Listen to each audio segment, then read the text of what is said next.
እሱ የተገፈተረ ከሆነ እኛን ዓለም ሊያቅፍን ትፈልጋላችሁ? እሱ የተጠላ ከሆነ ዓለም እኛን ሊያፈቅርን ታስባላችሁ? እሱ የተነቀፈ ከሆነ እኛን ሊያሞግሰን ትጠብቃላችሁ? ተው እንጂ እንዴ!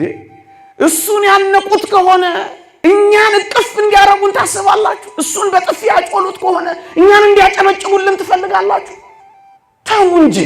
እሱን ከከተማ ውጭ አውጥተው ቆሻሻ መጣያ ቦታ ላይ ከሰቀሉት እኛን እንዴ በመዓዛና በሽታ ባለው መልካም መዓዛ ባለው ቦታ እንዲያስቀምጡን ትጠብቃላችሁ? እንዲማ ከሆናችሁ ክርስቲያን አልሆናችሁ። ወዮ ጠፋን እንዳትሉ፣ አለቀልን እንዳትሉ፣ እንዳትነፈርቁ አመስግኑ። አንርሳው እንጂ ክርስቲያኖች ሆድ እንዳይብሰል ምን ነው እንዳንል። ቁርጥ አባታችንን መምሰል ከፈለግን ከዓለምና ከሞላዋ እንሰደዳለን፣ ከምኞቷ እንሰደዳለን፣ ከተድላዋ እንሰደዳለን፣ ከቅምጥልነቷ እንሰደዳለን፣ ከፌሽታዋ እንሰደዳለን። ሁለተኛ ጢሞቴዎስ ምዕራፍ 3 ቁጥር 12 ላይ እንዲህ ይላል፣ በእውነት በክርስቶስ ኢየሱስ እግዚአብሔርን ሊመስሉ የሚወዱ ሁሉ ይሰደዳሉ ይላል። እና በምን እንምሰለው? በመሰደድም ጭምር ነዋ፣ በመገፋትም ጭምር ነዋ፣ በመገፍተርም ጭምር ነዋ፣ በመናቅም ጭምር ነዋ፣ በመነቀፍም ጭምር ነዋ፣ ከዓለም በመለየትም ጭምር ነዋ፣ ነቀፌታውን በመሸከምም ጭምር ነዋ። እና በምን እንምሰለው ታዲያ ወገኖቼ? ቁርጥ አባታችንን መምሰል ከፈለግን ከዓለምና ከሞላዋ እንሰደዳለን፣ ከምኞቷ እንሰደዳለን፣ ከተድላዋ እንሰደዳለን፣ ከቅምጥልነቷ እንሰደዳለን፣ ከፌሽታዋ እንሰደዳለን። በሃይማኖት በሚመጣ መከራ ደግሞ ስደት ሊገጥመን ይችላል፣ እንሰደዳለን። ከኦርቶዶክሳዊነት የጸዳ ንግድ ስደት ሊገጥመን ይችላል። ከኦርቶዶክሳዊነት የጸዳ ስልጣን ስደት ሊገጥመን ይችላል። ከኦርቶዶክሳዊነት የጸዳ ወረዳ ስደት ሊገጥመን ይችላል። ዛሬ ላይሆን ይችላል፣ ነገ ከነገ ወዲያ በደቡብና በምስራቅ በምዕራብም ክርስቲያኖች ይንከራተታሉ የሚለው ቃል ቢፈጸም እንኳን ምን እየሆንን ነው ካላችሁኝ፣ ክብር ይግባውና እሰይ እሱን እየመሰልን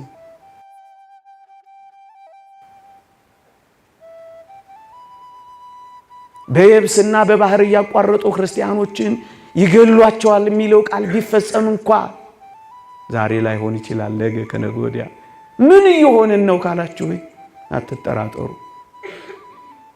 ቁርጥ አባታችንን እየመሰልነው ነው። በዋሻና በመጠለያ ማረፊያ ካሳጡን ምን እየሆንን ነው እንዳትሉ፣ ክብር ይግባውና አባታችንን እየመሰልነው ነው። እግዚአብሔርን እየመሰሉ ሊኖሩ የሚወዱ ሁሉ ይሰደዳሉ። ሰርቃችሁ ባለጸጋ ላለመሆን ሳትሰርቁ ደሃ መሆንን ከመረጣችሁ እሰይ ደስ ይበላችሁ፣ እየተሰደዳችሁ ነው ከሱ ጋር። ስለ ጽድቅ ብላችሁ መራብን መጠማትን ከመረጣችሁ የተሸወዳችሁ እንዳይመስላችሁ ክርስቲያኖች፣ እሰይ ክርስቶስን መሰላችሁ። ታዲያ ከዚህ በላይ መምሰል አለ?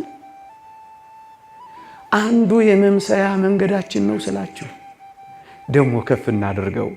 ንዑድ ክቡር የሚሆን ሐዋርያ ጳውሎስ እንዲህ ይላል፣ ድምፄ ይሰማችኋል? ደጅም እንዳልጮህባችሁ እኮ ብዬ ፕሮቶኮል ጠብቄ።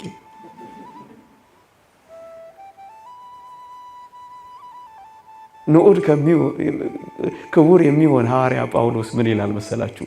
በብዙ መከራ ከመንፈስ ቅዱስ ደስታ ጋር ቃሉን ስለተቀበላችሁ እኛንና ጌታን የምትመስሉ ሆናችሁ ይላል። ወንድሞቻችሁን መምሰል አትፈልጉም እንዴ? ልክ ነው፣ ችግር ላይ ናችሁ እኮ። ልክ ነው፣ ስጋት ላይ ናችሁ እኮ። ልክ ነው፣ እንዴት እንደምትኖሩ እኮ እናንተ ከእግዚአብሔር ጋር ታውቃላችሁ። ግን እየተራባችሁም የእግዚአብሔርን ቃል ስትፈልጉ ደስ እያላችሁ እልል ስትሉ ህመሙ ከባድ ቢሆንም ከእግዚአብሔር ጋር ግን እያመሰገናችሁ ከኖራችሁ ደስ ይበላችሁ። መከራውን ከመንፈስ ቅዱስ ጋር ደስታውን ማጣጣም ስለጀመራችሁ ከፍ ብላችሁ ሐዋርያትን መስላችኋል። ታዲያ ወንድሞቻችሁን መምሰል አትፈልጉ እና ማንን ልትመስሉ ፈለጋችሁ?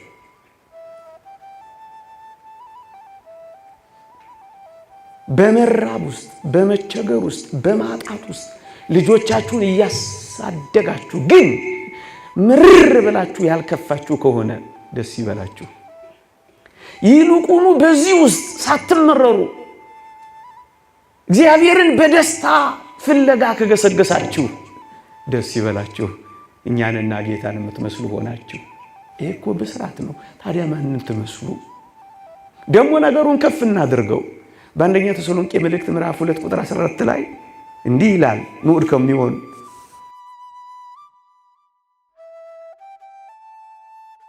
ጳውሎስ እናንተ ወንድሞች ሆይ በይሁዳ የሚኖሩትን በክርስቶስ ኢየሱስ ያሉትን የእግዚአብሔርን ማህበሮች የምትመስሉ ሆናችኋልና እነርሱ ከአይሁድ መከራን እንደተቀበሉ እናንተ ደግሞ ከሀገራችሁ ሰዎች መከራን ተቀበላችኋልና ይላል። ከሀገራችሁ ሰዎች መከራ ከተቀበላችሁ፣ መቅደሳችሁን ከሰበሩባችሁ፣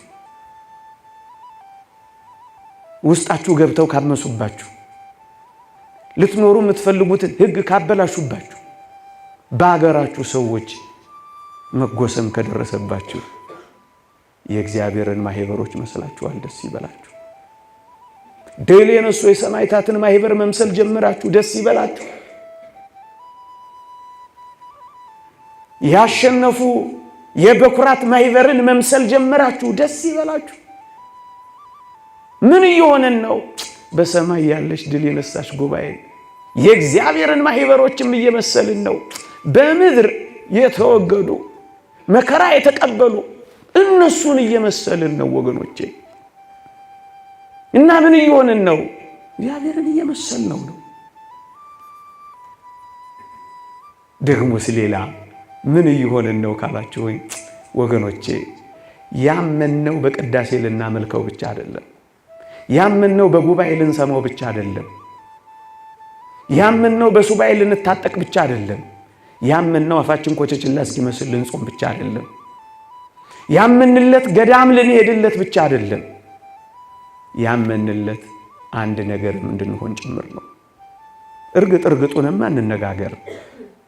የፊልጵስዩስ መልእክት ምዕራፍ 2 ቁጥር 28 እንዲህ ይላል፣ ስለ እርሱ መከራ ልትቀበሉ እንጂ ልታምኑ ብቻ አልተጠራችሁም ይላል። እንዴ የተጠራ ነው ለዚህ ነው። አዎ ልንዘምርለት ብቻ አይደለም ልንጎስምለትም ጭምር ከሆነ ታዲያ እርግጡን እንወቀዋ። ስንጠመቅ አንዱ ኮሚትመንት የገባ ነው። ክርስቲያን ስንሆን አንዱ ቃል ኪዳን የገባ ነው። መከራም ጭምር ለመቀበል ነው። ስለ እርሱ መከራ ልትቀበሉ ጭምር።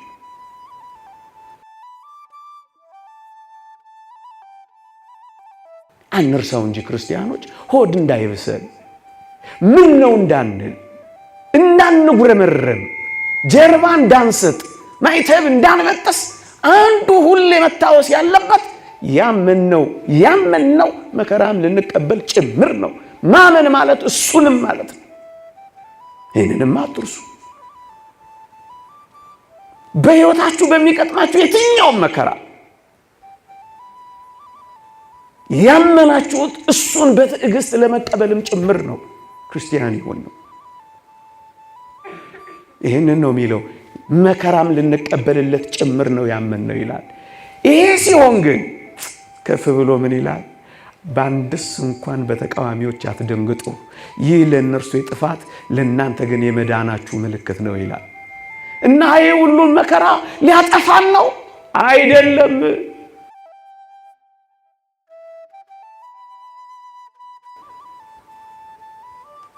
የመዳናችን ምልክት ነው ወገኖቼ።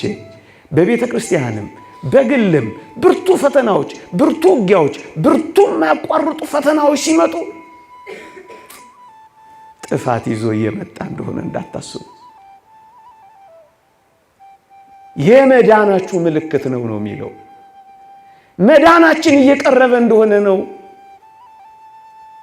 ማሰብ ያለብን። ወዮ ጠፋን እንዳትሉ፣ መዳናችን እየቀረበ እንደሆነ ተረዱ። አለቀልን እንዳትሉ፣ እንደ ብርቱ ጀማሪ ራሳችሁን ቁጠሩ። እንዳትነፈርቁ አመስግኑ። ምክንያቱም እሱ የመዳናችን ምልክት ነውና። ለምንድን ነው መከራው? መዳናችን በመከራ ነው የሚፈጸመው። ክብር ይግባውና ጌታችን እኛን ያገኘን በመስቀል መከራ ከሆነ እኛ ደግሞ ከሱ ጋር የምንዋሃደው በመስቀሉ ነዋ፣ በመከራው ነዋ፣ በፈተናው ነዋ። ሌላ መንገድ የታለው? የቅምጥልነት መንገድ የለው። እሱ እንደዚህ ካገኘን እኛም የምናገኘው በዚህ ነው።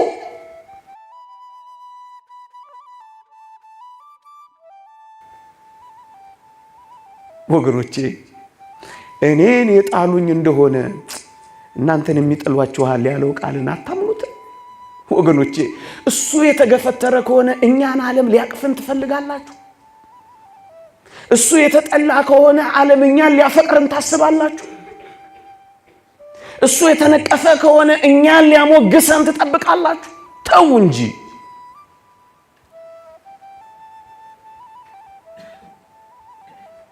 እንዴ እሱን ያነቁት ከሆነ እኛን እቅፍ እንዲያረጉን ታስባላችሁ? እሱን በጥፊ ያጮሉት ከሆነ እኛን እንዲያጨበጭቡልን ትፈልጋላችሁ?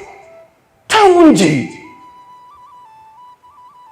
እሱን ከከተማ ውጭ አውጥተው ቆሻሻ መጣያ ቦታ ላይ ከሰቀሉት እኛን እንዴ በመዓዛና በሽታ ባለው መልካም መዓዛ ባለው ቦታ እንዲያስቀምጡን ትጠብቃላችሁ? እንዲማ ከሆናችሁ ክርስቲያን አልሆናችሁ። እናስተካክል ሐሳባችን። እሱ ከተገፈተረ የእሱ ከሆንክ ማንም የሚያቅፍ የለም። እሱ የተጠላ ከሆነ ማንም የሚወደው የለም። ለዚህ ነው ንዑድ ክቡር የሚሆን ጳውሎስ ዕብራውያን ምዕራፍ 13 ሲያበቃ ነቀፌታውን እየተሸከመን ከከተማ ውጪ እርሱ ወደ ተጣለበት ቦታ እንገሰግሳለን የሚለው ለዚህ ነው። ብትጣል አይድነቅ፣ እሱ ተጥሏል። ብትነቀፍ አይድነቅ።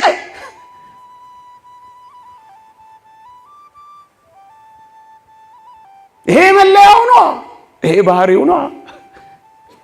ይሄ ግን ለኛ የጥፋት እንደ አንዳንድ ሰዎች በቃ ልንጠፋ ነው። በቃ ወገኖቼ ልንጠፋ አይደለም፣ ልንበራ ነው። ልንጦልግ አይደለም፣ ልንፈካ ነው። ልንረግፍ አይደለም፣ ልናብብ ነው። ይሄ እኮ ሃይማኖት ነው። ሴንት ሲፕሪያን ቅዱስ ቆጵርያኖስ እንዲህ ይላል፣ ቤተክርስቲያን በሁለት አይነት መንገድ አብባለች ይላል። አንደኛው በመከራ ዘመን ባለ የደም ሰማዕትነት አብባለች ይላል። ሁለተኛው በሰላም ዘመን ባለ ምናኔ አብባለች ይላል። መጎሰም ሲበዛ ማበቢያችን ነው። ይሄ ክርስትና ነው። መቀጥቀጥ ሲበዛ መጠንከሪያ ነው። ይሄ ኦርቶዶክሳዊነት ነው ወገኖቼ። ያለ ባህሪያችንማ አንኖርም። ይሄ ነው ባህሪዋ። ወይ በደም ሰማዕትነት ታብባለች፣ ወይ በምናኔ ታብባለች። ወይ በአላውያን ነገስታት ፊት ታብባለች፣ ወይ ደግሞ በበረሃ በአራዊት ፊት ታብባለች። ወይ በእቶን እሳት ውስጥ ታብባለች፣ ወይ በጤዛ ስር ታብባለች። ወይ ሰይፍ ስር ታብባለች፣ ወይ ድንጋይ ስር ታብባለች።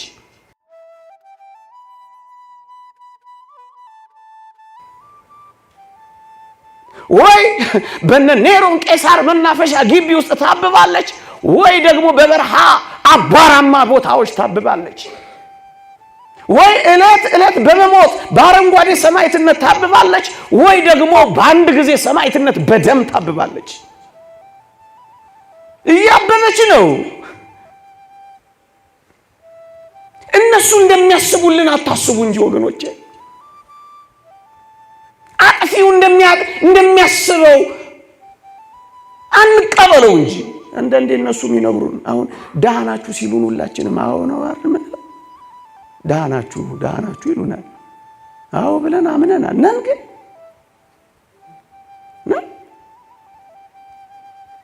ተጠራጥራችኋል ወይም አምናችኋቸዋል።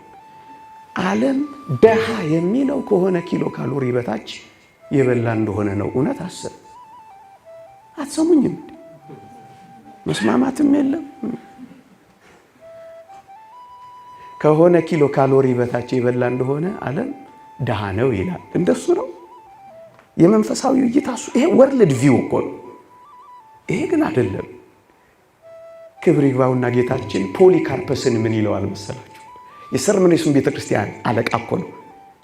በፈረስ የተጎተተለትን እኮ ነው። ምን ይለዋል? መቸገርህን አውቃለሁ፣ ነገር ግን ባለጠጋ ነህ ይለዋል። እየሰማችሁ ነው? ደሃ ነህ ግንስ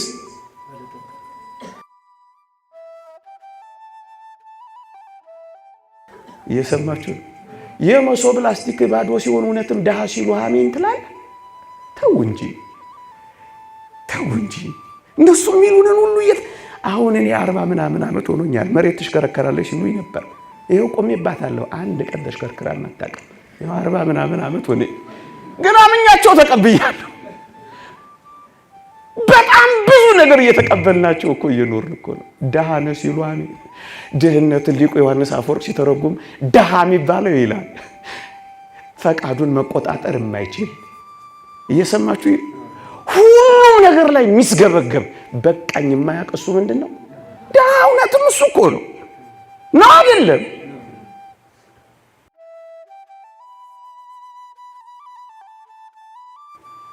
በመጠን በልቶ ይበቃኛል የሚለው ሃይማኖቱ የቀና ምግባሩ የጸና ትሩፋት የሚሰራ እሱ ምንድን ነው? ባለጸጋ ነው የሚለው። አታምኑትም እንደ እግዚአብሔር ከፍላችሁ ነው የምታምኑት? አናምነውም። ይሄ እወርዳለሁ አለ ወረደ። ታምናላችሁ? አታምኑ። በጉልበት ነው እንደማሳመናችሁ እንደባለፈው ታምናላችሁ አለ። ይሄንንም ማሩታ መቸገርህን አውቃለሁ ግን ባለጠጋ ነህ። ባዶ መሆንህን አውቃለሁ ግን ባለጠጋ ነህ።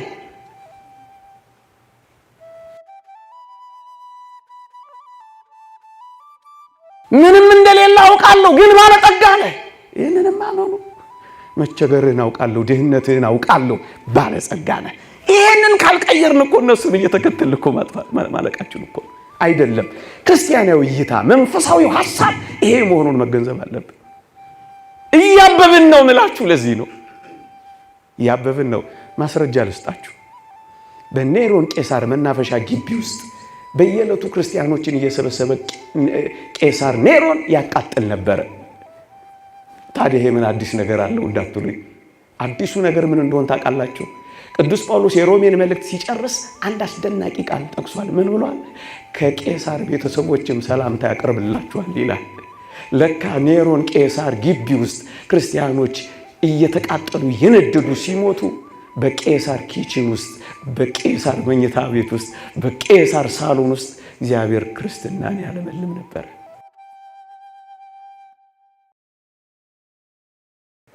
የቄሳር ቤተሰቦች ታዲያ እንዴት ተማረኩ?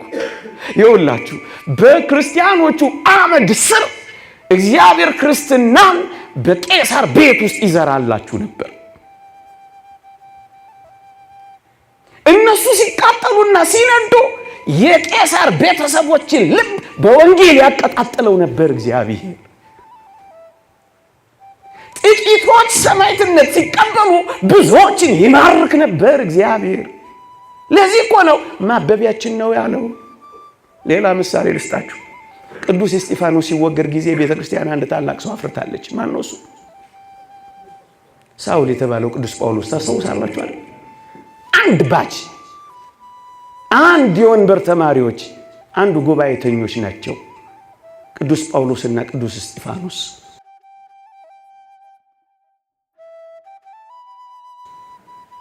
አንደኛው ወጋሪ ሆነ፣ አንደኛው ተወጋሪ ሆነ።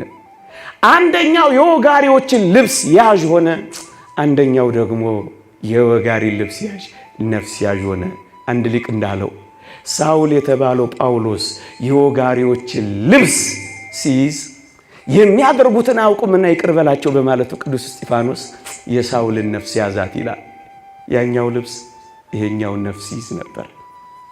ከለዋሪቆን እስከ ደማስቆ እየተንከራተተ የሚያገለግል ታላቅ ሰው ቤተክርስቲያን ያፈራቸው በቅዱስ እስጢፋኖስ የመወገር ድንጋይ ስር ነው።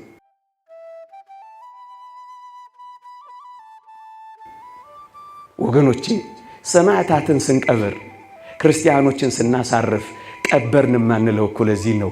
ተከልን እኮ ነው የሚባለው። እየሰማችሁኝ ነው? የቅዱስ እስጢፋኖስ መወገር ይህን ታላቅ ሰው ማርኮ ነበረ፣ ጸሎቱ አድኖታል ይላል አንድ ሊቅ። ወገኖቼ ታብባለች እምላችሁ እኮ ለዚህ ነው።